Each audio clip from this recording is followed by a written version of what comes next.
Fleet Commander Zethkar stood on the bridge of the Stellar Crown, watching the stars drift past through the massive viewing window. His forearms moved smoothly across the control panels, checking the status of his patrol fleet. 37 ships moved in perfect formation around his flagship, their hulls gleaming like polished silver in the starlight. The Hegemony Alliance had ruled this part of the galaxy for 3,000 years. 12 different alien species worked together under their banner, sharing technology and keeping peace among the stars. Their ships were beautiful things, built with curves and flowing lines that made them look like art pieces floating through space. Zethkar's people, the Kethmori, had joined the Hegemony 800 years ago. Before that, they had been warriors, but the Hegemony had taught them a better way. War was now a clean thing, decided by mathematics and energy calculations. When two fleets met in battle, the computers would analyze each side's strength and declare a winner before the first shot was fired. The losing side would surrender, knowing that fighting would only waste lives and resources. This system worked well. The Hegemony's enemies learned quickly the resistance was pointless. Their ships used energy weapons that could disable enemy vessels without destroying them. Their shields could stop almost any attack. Their faster-than-light engines could outrun any threat. War had become a precise science, as clean and efficient as their ship designs. Commander called his second-in-command, a tall blue-skinned Veltar named Quintal. "We're receiving a priority message from Hegemony Command." Zethkar turned his attention to the communication screen. Admiral Vorthik appeared, her green scales catching the light from her ship's bridge. She looked troubled, which was unusual for the normally calm Hegemony leadership. "Commander Zethkar," the Admiral said, "we have a situation. Our deep space scouts have detected ships moving toward our border. They appear to belong to a new species that we have not encountered before." Zethkar nodded. First contact situations were always delicate, but the Hegemony had handled hundreds of them over the centuries. The process was well established. "What do we know about them, Admiral?" "They call themselves humans. They come from a small system about 50 light years from your current position. Our initial scans suggest they are quite primitive. They have only achieved faster-than-light travel within the last 100 years. Their ships appear to use chemical propulsion systems and basic metal construction." The commander felt almost sorry for these humans already. Chemical propulsion was something the Hegemony had abandoned thousands of years ago. It was like meeting someone who was still using stone tools. "What are our orders?" "Standard integration protocol," Admiral Vorthik replied. "Intercept their ships, demonstrate our technological superiority, and offer them junior membership in the Hegemony. Our scientists estimate that their entire fleet could be disabled by a single one of our cruisers. This should be a simple operation." Zethkar understood. The humans would see the power of Hegemony technology, realize they could not win a fight, and accept their place as a protected species under Hegemony rule. In return, the Hegemony would gain access to their system's resources and perhaps learn something new about their culture. It was a fair trade that had worked with dozens of species before. "Understood, Admiral. We will proceed to the meeting coordinates and prepare for first contact." The communication ended, and Zethkar began giving orders to his fleet. They would need to look impressive, but not threatening. The goal was to show strength, not to start a war. He selected his finest ships for the formation, including 2 of the new Solar Blade-class cruisers that represented the peak of Hegemony technology. As his fleet changed course toward the border system, Zethkar reviewed what little information they had about humans. The species appeared to be bipedal, similar in size to the Kethmori, but with only 2 arms. Their home planet was a water world with moderate gravity. They had developed nuclear technology, but were still using primitive chemical rockets to reach their own moon when the Hegemony first detected them. Their ships were described as bulky and inefficient, more like cargo haulers than military vessels. The weapons they carried appeared to be simple kinetic projectiles and basic fusion devices. Their armor was just metal plating, with no energy shields at all. The hegemony's tactical computers had analyzed the human designs and concluded they were at least 500 years behind hegemony technology. Quintal approached his position. "Commander, the fleet is ready. We should reach the meeting point in 6 hours." "Good. Make sure all ships are displaying friendship signals. We want these humans to understand that we come in peace." Zethkar paused, looking out at his beautiful fleet. "Also, run a tactical analysis on the human ship designs. I want to know exactly how quickly we could disable their fleet if negotiations fail." "Already done, sir. Our computers estimate that a single full-power blast from our main weapons would destroy any human ship. Their metal armor would provide no protection against our energy beams. If we wanted to disable them without destruction, we could overload their primitive electrical systems with a low-power burst." Zethkar nodded with satisfaction. The humans would quickly understand that resistance was impossible. With any luck, they would be reasonable about their situation. Most species were, once they saw what they were dealing with. The fleet jumped to faster than light speed, leaving the normal stars behind. In 6 hours, they would meet these humans and add another species to the Hegemony Alliance. It would be a routine first contact, like so many others before it. Zethkar had no way of knowing that everything he believed about warfare was about to change forever. The asteroid field stretched out like a graveyard of broken rocks, floating in the empty space between star systems. Zethkar had chosen this location for the meeting because it was neutral territory, far from both hegemony space and the human home system. The asteroids would also provide an impressive backdrop for the demonstration of hegemony. His fleet moved into position with practiced precision. The 37 ships formed a perfect sphere around the meeting point, their hulls gleaming in the light of distant stars.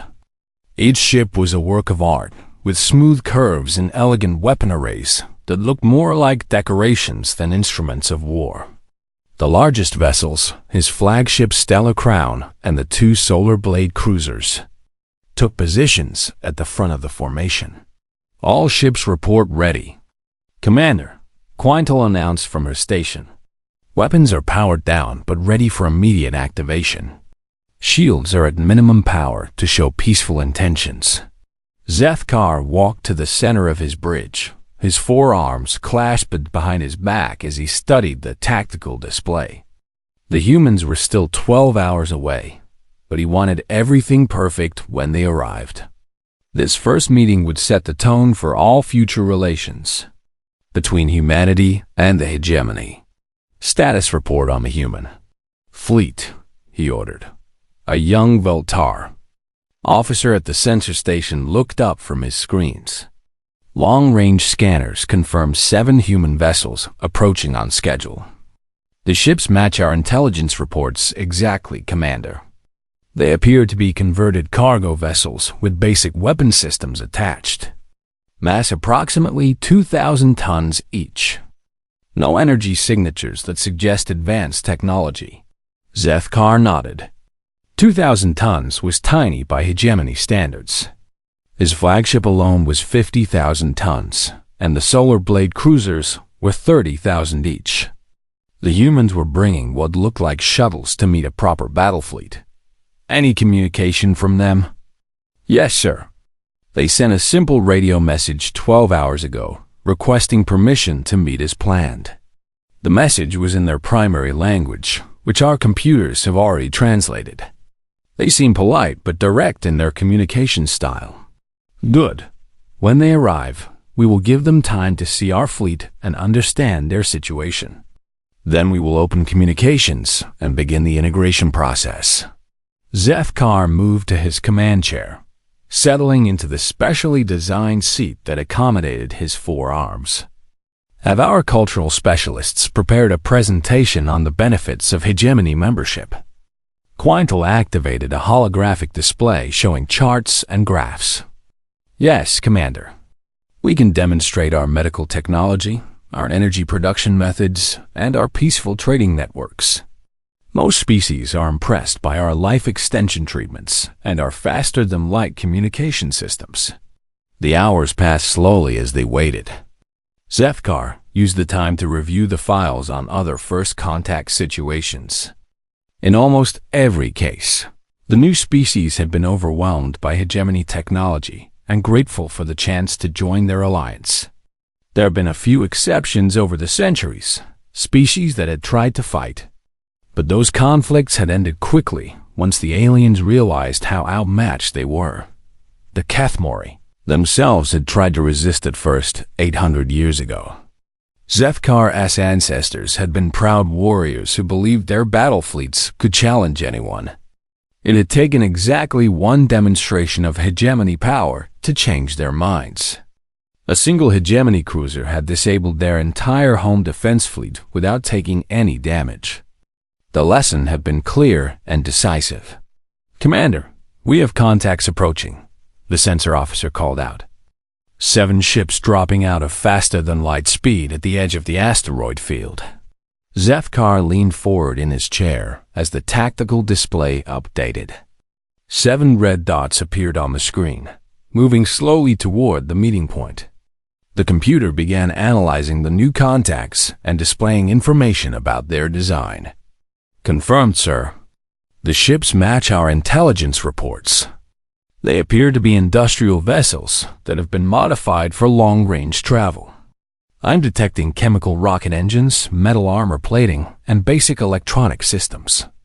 No energy shields or advanced weapons." The main viewer switched to show the approaching human ships. Zefkar had seen the technical specifications, but seeing the actual vessels was still a surprise. They looked exactly like what they were: cargo ships that someone had strapped weapons and engines to. Bulky rectangular hulls with visible cargo bays and industrial equipment hanging off the sides. They moved through space like flying warehouses, completely lacking the elegant grace of proper starships. "They're so primitive," Quintal whispered, staring at the display. "Look at those engine exhausts. They're actually burning fuel and throwing it out the back for propulsion. And those weapon turrets look like they came from surface fortifications." Zefkar almost felt embarrassed for the humans.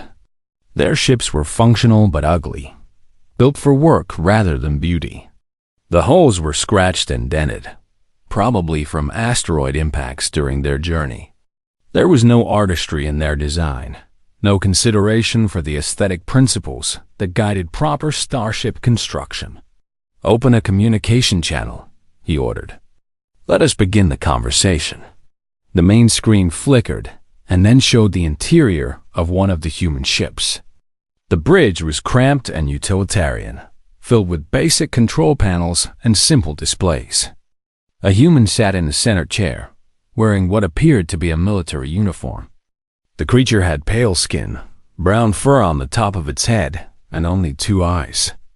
It looked smaller and weaker than most hegemony species. "This is Captain Sarah Chun of the Earthship Determination," the human said in a clear, firm voice. "We appreciate your willingness to meet with us in neutral space. I'm looking forward to our discussions." Zefkar stood and activated the translation system. "Welcome, Captain Chun. I am Fleet Commander Zefkar of the Hegemony Alliance. We are pleased to make contact with your species. I trust you can see our fleet around you. We have brought 37 vessels to demonstrate the strength and capabilities of our alliance." The human captain's eyes moved to what must have been her own tactical display. If she was impressed by the sight of the hegemony fleet, she didn't show it. "Impressive ships, Commander. We've brought 7 vessels for this meeting, with more standing by in our home system if needed." "More standing by?" Zefkar felt a moment of curiosity. "How many ships does your species possess?" "Enough," Captain Chun replied simply. I understand you wanted to discuss some kind of alliance or partnership. We're willing to listen to your proposal. Zeth-Kar began the standard presentation, explaining the benefits of hegemony membership and the protection it would provide to the human species. As he spoke, he watched Captain Chun's face carefully. Most alien leaders showed signs of relief when they learned about hegemony technology and military power. This human just listened quietly, asking occasional questions about trade routes and defense agreements. The presentation lasted an hour. When it ended, Captain Chun nodded politely. Thank you for the information, Commander. I'll need to discuss this with my superiors. Our flagship should arrive within the next few hours, and our admiral will want to review your proposal personally. Flagship? Zeth-Kar felt another moment of confusion. The 7 ships before him were so primitive, he had assumed they represented the best humanity had to offer. Yes, the UE's indomitable. She'd be here soon. Captain Chun smiled for the first time during the conversation. I think you'll find her interesting. 3 hours passed in routine discussions about trade agreements and territorial boundaries. Captain Chun answered questions about human culture and technology, while Zeth-Kar explained hegemony law and customs. It was all very civilized and predictable, exactly the kind of first contact meeting the hegemony had conducted hundreds of times before. Then the sensors screamed. Commander! The sensor officer's voice cracked with shock. Massive, faster-than-light signature detected. Something big is coming out of hyperspace. Zeth-Kar spun toward the tactical display just as space itself seemed to tear open. Reality twisted and bent like fabric being stretched, and then something emerged that made his mind struggle to understand what he was seeing. The ship that dropped into normal space was not just big. It was enormous beyond anything in the hegemony database. 3 kilometers of dark metal and angular brutality that looked like it had been carved from a single piece of black stone. Where hegemony ships flowed with graceful curves, this thing was all hard edges and sharp angles. Where their hulls gleamed like mirrors, this vessel's armor was the color of deep space, absorbing light rather than reflecting it. Mass reading. Error. Recalibrating. The sensor officer's hands shook as he worked his controls. Commander, I'm getting a mass reading of over 2 million tons. That can't be right. 2 million tons. 40 times larger than Zeth-Kar's flagship. The thing floating before them was not a ship. It was a flying mountain of metal and weapons. As his eyes adjusted to the massive scale, he began to make out details that sent ice through his veins. The hull was covered in what looked like impact craters and burn marks. Deep gouges ran along the armor plating where something had tried to cut through the metal. Blast marks showed where explosions had washed over the surface. This ship had been in battles, real battles where enemies had tried their best to destroy it and failed. Weapon signatures, the tactical officer whispered. I'm detecting. This can't be accurate. I'm showing over 3,000 weapon emplacements on that vessel. 3,000 weapons. Zeth-Kar's entire fleet mounted less than 400 weapons combined. The human ship bristled with gun turrets, missile launchers, and devices he couldn't even identify. Some of the weapon barrels were so large that his shuttle could have flown down them. Others were arranged in clusters that suggested they were designed for close-range fighting where volume of fire mattered more than precision. The armor reading, sir, another officer called out. I'm detecting metal plating over 15 meters thick in some sections. Our standard energy weapons would need sustained fire for hours just to scratch the surface. 15 meters of armor. The Stellar Crown's hull was barely 2 meters thick, and that was considered heavy protection by hegemony standards. This human ship was built like a fortress that could move through space.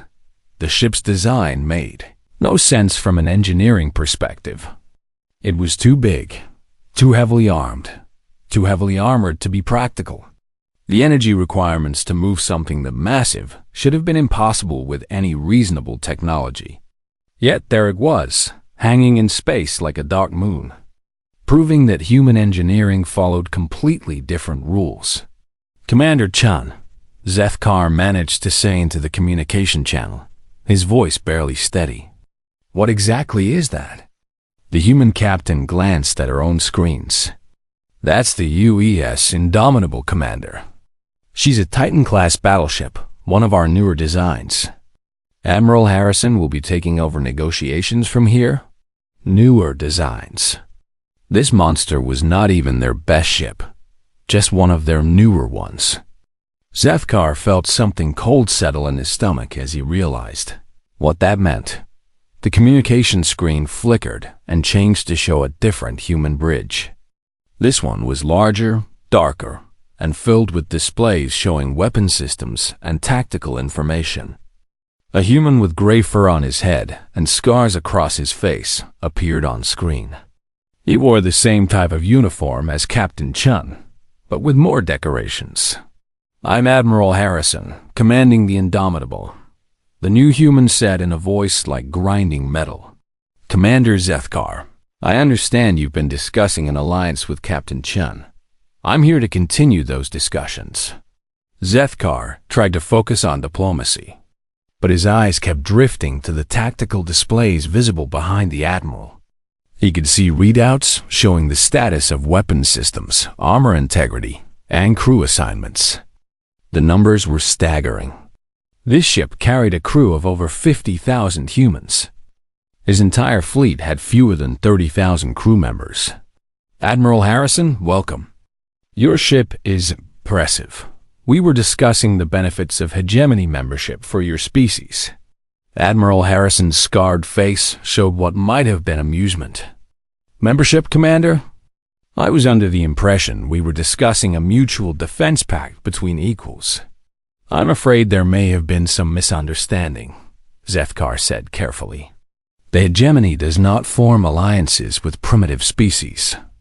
We offer protection and guidance to those who need it." The amusement faded from the Admiral's face. "Primitive? Commander, let me show you something." The screen split to show external camera views from the human battleship. Zethkar watched in growing horror as weapon turrets rotated to track his ships. Missile pods opened to reveal ordnance the size of small shuttles. Energy weapons powered up with a glow that hurt to look at directly.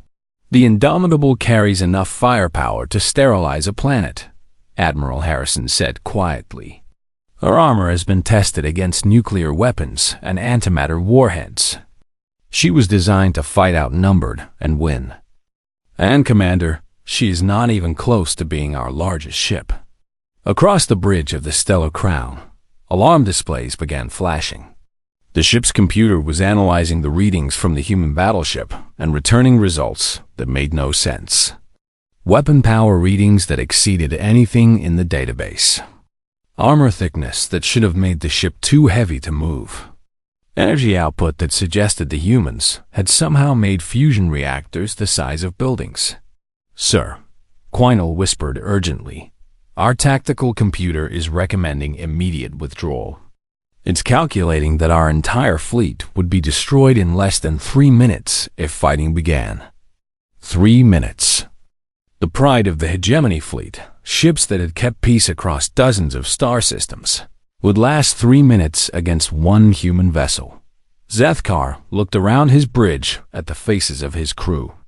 Every officer was staring at their displays with the same expression of shock and disbelief. Everything they knew about warfare, about technology, about the natural order of the galaxy, had just been turned upside down.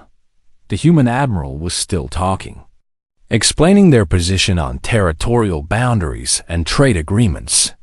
But Zethkar could barely focus on the words. His attention kept being drawn to the massive shape of the Indomitable, floating in space like a dark promise of destruction. For the first time in his military career, Fleet Commander Zethkar of the Hegemony Alliance was truly afraid. The negotiations continued, but everything had changed. Where before Zethkar had been offering terms to a primitive species, now he found himself carefully choosing words to avoid offending beings who could apparently turn his fleet into cosmic dust whenever they felt like it. Admiral Harrison proved to be a skilled negotiator, but there was something about his manner that troubled Zethkar. The human spoke about military matters with the casual ease of someone who had seen real combat, not the theoretical conflicts that hegemony officers studied in war colleges. Perhaps it would help if we understood each other's military capabilities better, Admiral Harrison suggested. Captain Chun, please prepare a cultural exchange package for our hegemony guests. The communication screen split again, showing Captain Chun on one side and Admiral Harrison on the other. Chen began uploading data files to the hegemony fleet's computers. These are historical records from some of our recent conflicts, she explained. We thought you might find them educational. Quino looked up from her station, confusion clear on her blue features. Recent conflicts? Our intelligence reports suggested that humanity had achieved a peaceful global government over 50 years ago. Admiral Harrison's scarred face showed that same disturbing smile. Peaceful among ourselves, yes. But we've had some disagreements with other species during our expansion into space. Nothing major, just border disputes and resource conflicts. The data files finished uploading, and Zethkar authorized their display on the main screen. What he saw made his blood freeze. The first image showed two fleets of human ships engaged in battle at close range. Not the elegant long-distance duels that characterized hegemony warfare, but a brutal slugging match where massive vessels pounded each other with weapons that left glowing craters in their armor. Ships rammed into each other when their guns failed, crews fighting hand-to-hand in the wreckage as their vessels died around them. This was the Battle of Kepler Station, Admiral Harrison narrated calmly. We were defending a mining colony from the Centauri Liberation Front. The fighting lasted for 6 days. 6 days. Hegemony battles were decided in minutes, with the losing side surrendering once their defeat became mathematically certain. These humans had fought for 6 days, both sides accepting losses that would have horrified any civilized species. The next image showed the aftermath. Dozens of ships floating dead in space, their hulls cracked open like broken eggs. The space around the mining station was filled with debris and bodies. But in the center of the destruction, a few human ships still floated intact, their crews already beginning rescue operations. Casualties? Zethkar asked, though he wasn't sure he wanted to know the answer. About 40%, Captain Chun replied matter-of-factly. Pretty standard for that type of engagement. The CLF lost about 60%, so we considered it a tactical victory. 40% casualties considered acceptable. The hegemony hadn't lost 40% of a fleet in 300 years of conflicts. These humans spoke about losses that would have ended civilizations as if they were routine operational costs. More images followed. Battles in asteroid fields where ships used the rocks themselves as weapons, hurling mountain-sized chunks of metal at their enemies. Space stations converted into massive gun platforms, armed with weapons that could destroy ships from half a solar system away. Human marines in powered armor fighting alien creatures in the corridors of disabled ships, winning through sheer stubborn refusal to give up. How do you sustain such losses? Quinal asked, her voice barely above a whisper. How do you maintain morale when defeat means such massive casualties? Admiral Harrison looked genuinely puzzled by the question. Defeat? Commander, we don't really consider it defeat unless we're all dead. As long as one ship can still fight, the battle continues. Zethkar felt his worldview cracking like glass under pressure. In hegemony warfare, battles ended when computers calculated that further fighting would be inefficient. Ships surrendered when their shields failed or their weapons were disabled. The idea of fighting until everyone was dead was not just barbaric, it was incomprehensible. Your species has only been in space for a century. he managed to say. "How have you had time for so many wars?" "We haven't just been fighting aliens," Captain Chun explained patiently. "Before we unified Earth's government, we spent centuries fighting each other. The techniques we developed in those conflicts proved useful when we moved into space." The screen displayed new images, these ones from humanity's earlier history. Naval battles on Earth's oceans, where massive ships built of metal and guns fought until they sank beneath the waves. Aerial combat, where pilots rammed their aircraft into enemy vessels rather than allow them to escape. Land battles, where armies dug tunnels under each other's fortifications and fought underground for years. The Great War lasted 4 years and killed over 15 million humans. Admiral Harrison said casually, "The Second Global War killed over 70 million.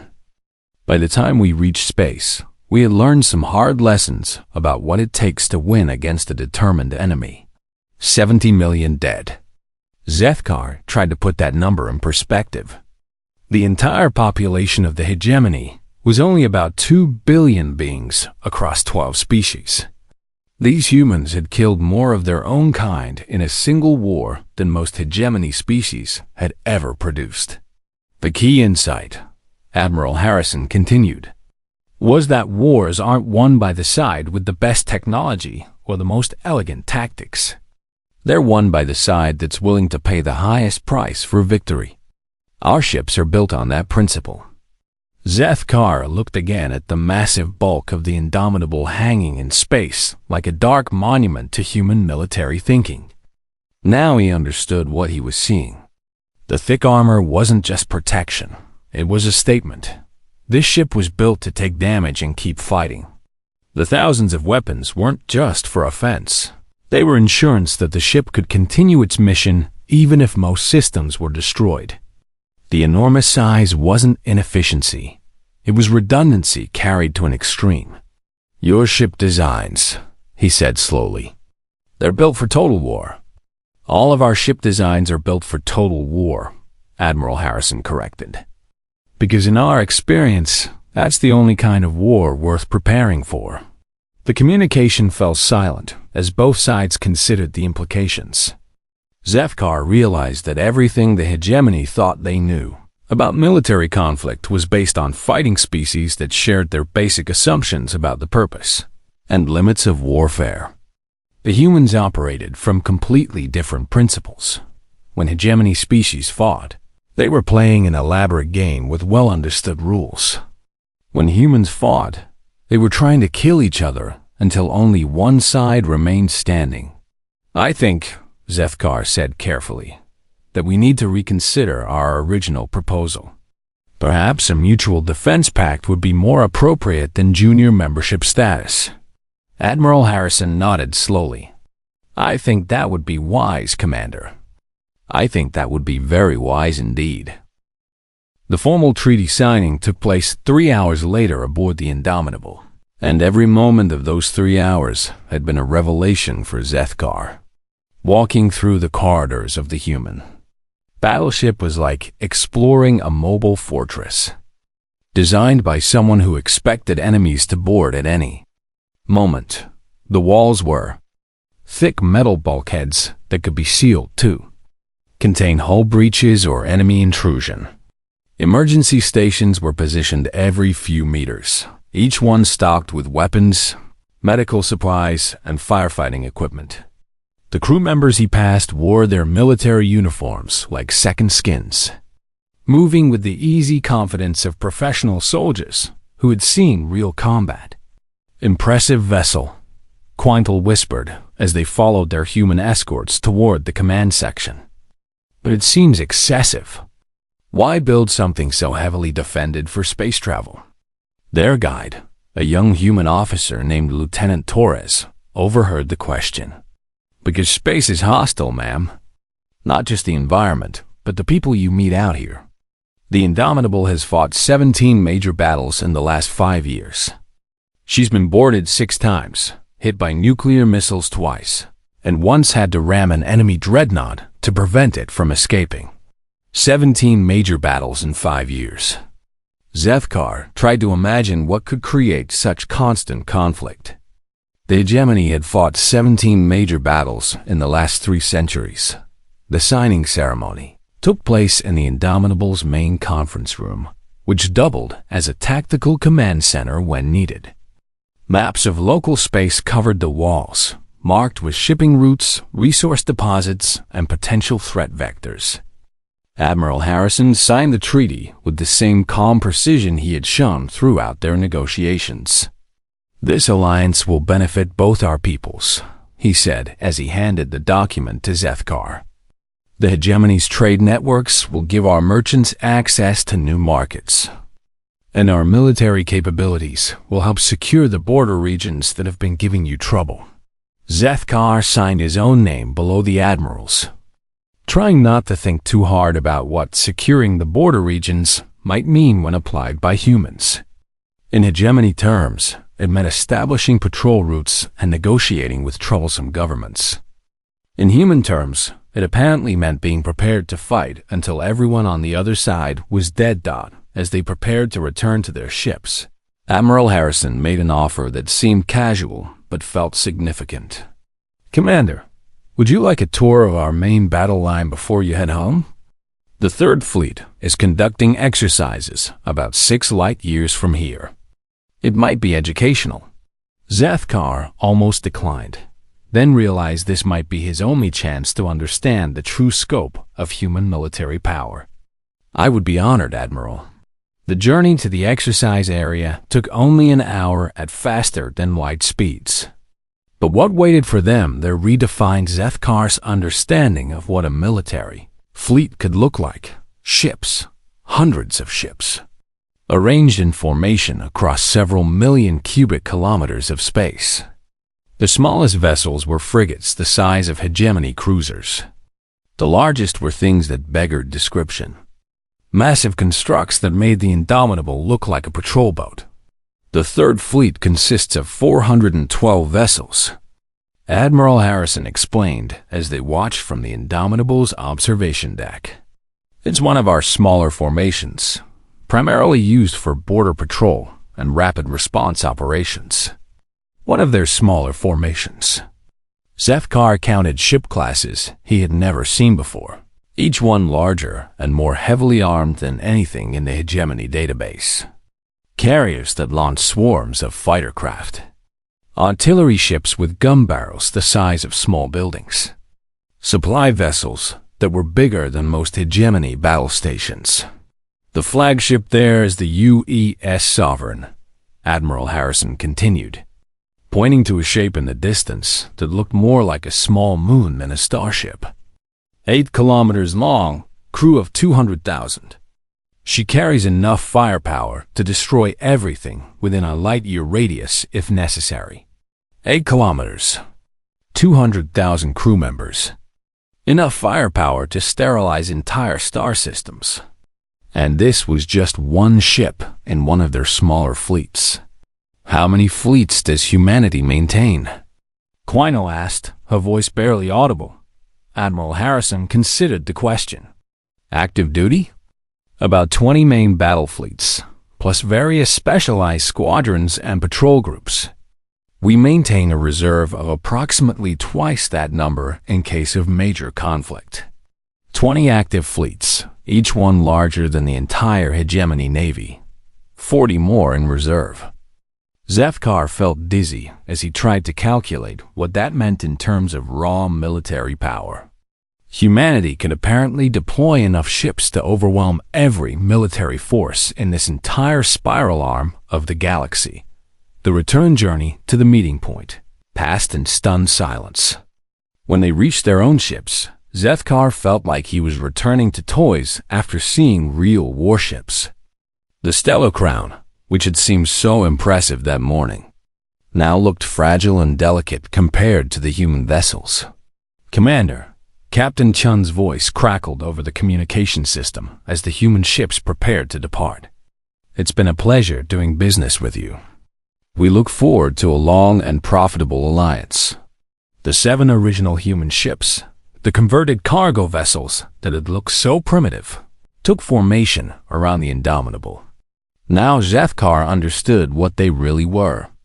Escorts and support vessels for a ship that didn't really need protection, but followed proper military protocol anyway. As the human fleet disappeared into faster-than-light space, Zethkar stood alone on his bridge, staring out at the empty asteroid field.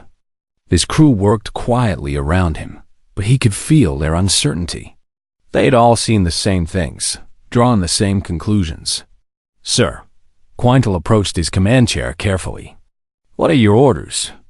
Zethkar activated his personal communication system and began composing an urgent message to Hegemony Command.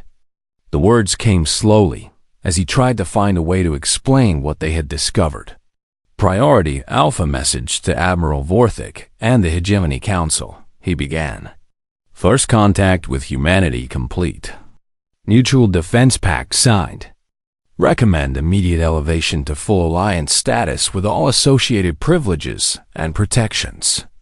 He paused, considering how to explain what he had seen without sounding insane. Further recommendation: complete revision of hegemony fleet doctrine required. Human military capabilities exceed all previous projections by several orders of magnitude. Their smallest patrol fleets could conquer multiple hegemony sectors without significant difficulty. Another pause. The next part would be the hardest to believe. Final assessment: humanity represents the most significant military power in this region of space. They have been conducting major fleet operations for decades without our knowledge. We are not the dominant force in this galaxy that we believed ourselves to be. We never were.